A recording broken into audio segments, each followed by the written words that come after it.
Hello and welcome to the Energetics of Business podcast, where we bridge the gap between the woo-woo and the tech. My name is Michelle Douglas and I'm an energetic alignment expert helping entrepreneurs to tap into their inner power and create a business that flows with ease and authenticity. In each episode, we'll dive into the strategies that blend soulful alignment with practical business know-how. Now, let's dive in and align your business from the inside out. Hello, and welcome to the Energetics of Business podcast. This is episode 5, which also happens to be my birthday.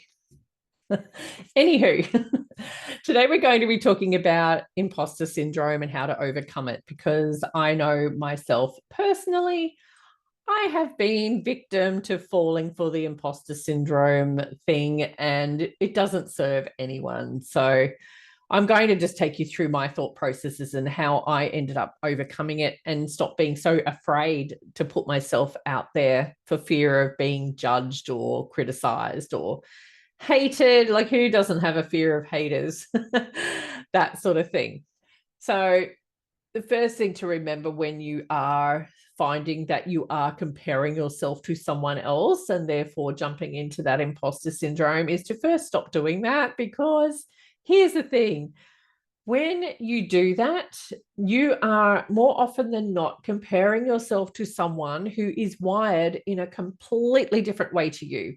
So I'll give you an example. So I've recently just switched back into the more technical side of things, the internet side, while dragging the energetic stuff right into it as well, which is where my point of difference is. But there is someone in my industry that I'm looking at going, oh my gosh, that person is so, like, she's so good at her speaking, and she's so eloquent in her words, and she's funny. And I'm just like, I started to fall into the, oh my gosh, I couldn't put myself out there like that. And then those feelings of doubt, am I doing the right thing? Like, all of the above, right? But there are some people out there who, and she actually said this in one of her podcasts. She said she could be up on stage talking about a specific topic. She'll have a set of slides, she'll talk about that, and someone else will get up and do the exact same speech with the exact same slides. Some people will love her and not like the other person. And some people will like the other person and not like her. And that really hit home for me, is because we all have our own style. And yes, I'm thinking, oh, she knows so much. She's got so much content. She's got so, because I'm basically starting again from scratch. Like, I've been doing this stuff for 20 odd years, but a lot of my content was out of date. So I've got to redo it all. And I'm like, well, I want to be able to create value for the people that I am helping.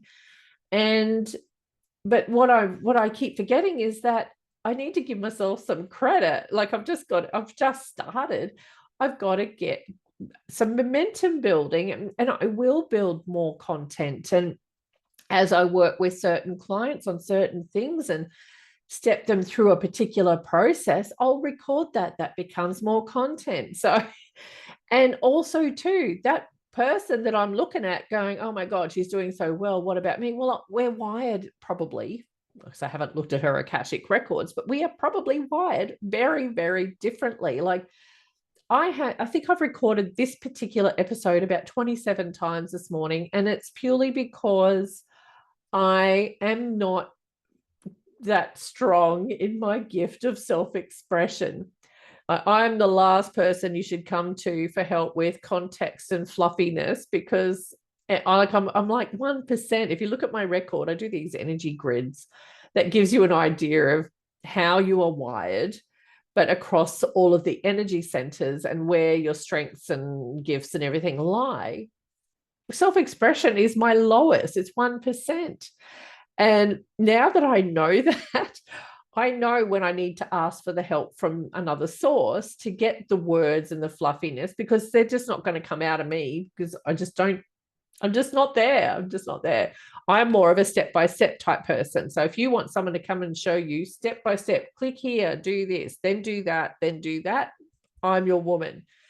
Some people are not wired to do it that way. They want to give the context, and some people don't like the context. They just want the step by step. So it's about understanding that we all have our own flavors, we have our own preferences. And when you put yourself out there to the world and offer your services, they are going to resonate with you or not based on what you are putting out and how authentic you are. Now, authenticity is really big because you can go out there with all this sunshine and roses, but if your life's an absolute mess, it's going to shine through in your energy. Okay. And you'll find people like go, oh, something's not right here. So it's really important that you do put yourself out authentically. And that's something I really struggle with, because while I'm not all sunshine and roses, I just tend to not put anything out there that's not so positive, right?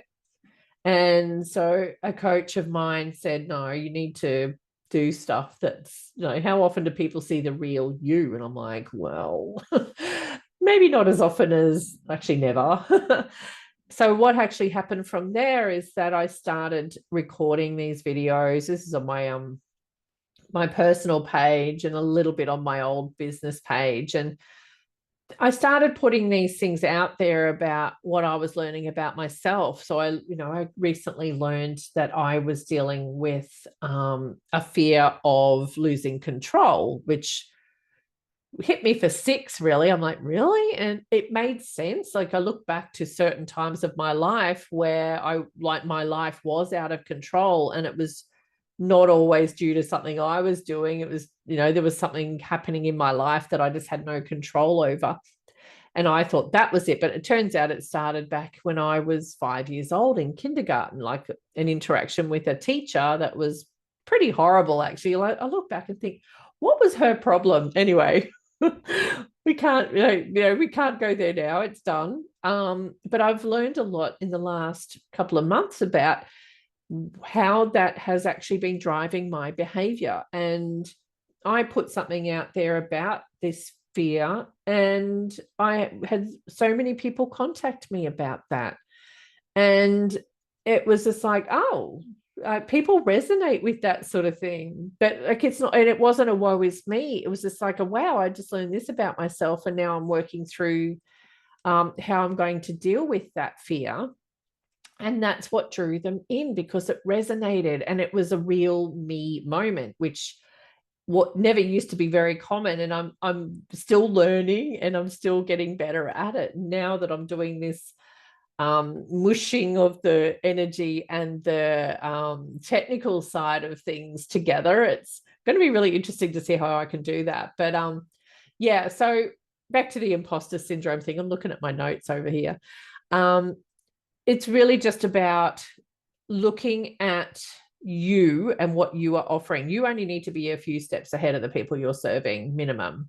You don't need to be miles in front. You don't, because some people will resonate with those people who are miles in front, but some won't. And that's the thing. You are targeting a certain group of people. Well, when you put your marketing out there, certain number of people will resonate with you because it's you, not because of the fluffiness or the person you're comparing yourself to, whatever traits they have. Obviously those people don't resonate with them, because if they're so great, they're probably aware of them already. So why didn't they go to them? They want to come to you instead.